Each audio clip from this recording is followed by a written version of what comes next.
Minister announced today that he had not had a test. He had going to his doctor. He and I were exposed to a person with coronavirus at roughly the same time last week. Under the rules he adopted for himself, he is free to hold press conferences and go around Australia. Under the rules imposed by me, by New South Wales Health, I've been placed in 14 days isolation. We were exposed to the same problem at the same time. Now, there are two rules that are running in Australia. It is not good enough for the Prime Minister to blithely say, I will get around to it if I can. What are the rules? There is no orderly understanding, even after that press conference, of the rules in relation to testing. The fact is, there are too few test kits in Australia because of the lamentable lack of foresight and planning. There are no, you cannot get the information today from the government about how many test kits there are in Australia tonight and the rules under which they will be distributed. It is beyond time that some order was imposed in what has been a very poor response about testing. This is not good enough. There are places in suburban Brisbane where doctors have been told not to send people for tests. If you do not test, you do not find out the facts and figures. Now, 97,000 kits coming to Australia, that is 9 days at the rate that we should be doing it, which is about 10 or 11,000 a day. I accept that thanks to the lack of planning and foresight, we are in a position where we have to ration tests. We have had indications in the last several days of the well-connected, senators and so on, rushing off to be tested.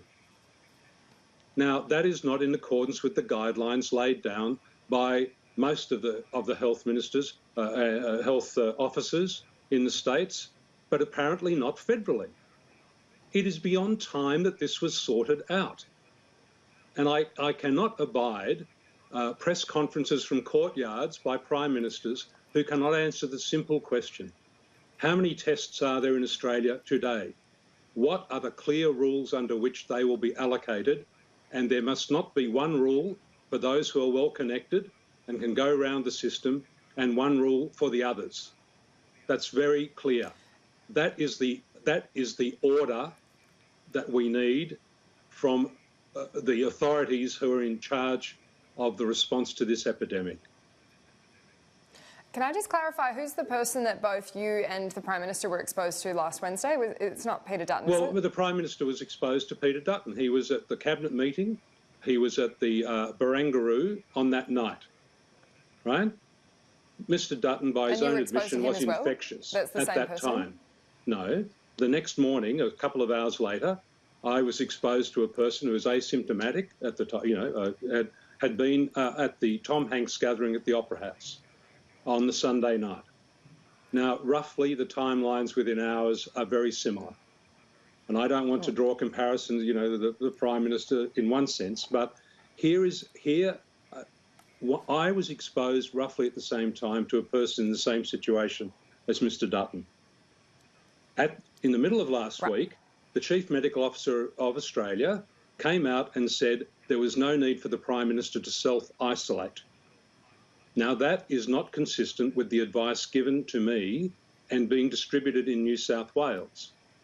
I am not able to be tested under the guidelines because I'm asymptomatic. I was exposed, but I'm in 14 days. The Prime Minister was not. The Prime Minister said today, if my doctor says to get a test, I will get a test. But if he hasn't got any symptoms, he shouldn't. But he should be addressing Australia under the rules applied to me and to people in New South Wales from a room in the lodge. He is not. Why not? You can see there that there is a bit of social distancing there, a big space in between the two podiums. We're journalists at press conferences. I mean, press galleries working collaboratively to have one camera at these events. This is just beside the point. There needs to be order brought to chaos. If the Prime Minister and the people who are in the National Cabinet would care to go down to the supermarkets in Melbourne at 5 in the morning and see the queues, it might occur to them that there is a need for rationing. that there is a way in which we have to bring order to what is happening in the supermarkets. It is no use to go on television and say it is un-Australian to hoard. Where has everybody been? Now, you can hear my anger and frustration. All of these things should have been done weeks ago. The advice today is the advice of last week. It is really silly. Who is going to enforce a 100-person ban? The cops? Who? I mean, the point is, schools, if schools are not gathering of more than 100 people, what are? I mean, the lack of thought and common sense in this is really reaching concerning proportions. We have a national cabinet. Good. That's a great idea. I think it's an excellent. But we don't have on that the leader of the opposition. We don't have on that a representative or more of local governments in Australia who, I can tell you, are facing these problems hourly, with people in social isolation, scared, uncertain of what to do, no access to tests, no clarity, no structure, no understanding at the level where the people are. Now, the people of Australia... Can I just ask you one question just what you said about the testing? Do you accept the premise, though, that there are always going to be a limited number of tests that you can have? No, I don't. And so some people... No. There are a limited number of tests in Australia because... There are a limited number of tests in Australia because the people who took control of this planning in January chose to believe in a theory that you did not have to prepare the Australian people. This was not the approach taken in Taiwan, South Korea, Singapore and Hong Kong. They took the necessary steps and thought we must plan for the worst, hope that it doesn't come, right? Hope that we're overreacting then, but we will stockpile and think. We will mobilise the people. We will tell them the truth. We will make everything transparent. That was not done. The result of not doing that, and that was certainly not done in the United Kingdom, who were the people who gave the lead. We used to lead in this area. Now we follow. So we followed the United Kingdom. The Prime Minister turned on a dime yesterday and understood the drastic consequences of the path they had been going down. We have been going down that path. Now we have to correct it.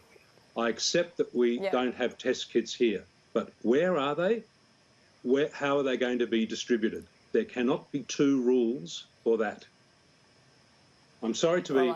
I understand how this comes across. I'm being direct, but I'm deeply frustrated.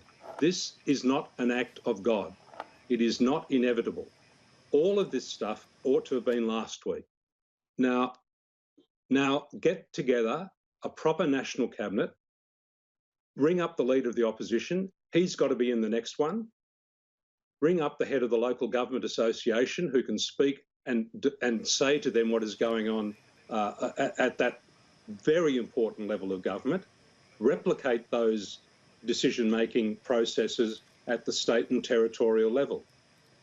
That's what we need to do. And we need to think about rationing and control in the supermarkets and an increased police presence in the supermarkets and hospitals in a caring and sharing sort of way, you know, not... Bill Bowtell, we will have to leave it there. The government does say they've been following the advice of the Chief Medical Officer, but I do appreciate your insight. Yes, they have. That's the problem. The Strategic Health Policy Consultant. He is the one in charge. But Bill Bowtell, thank you for your time. No, he's not in charge.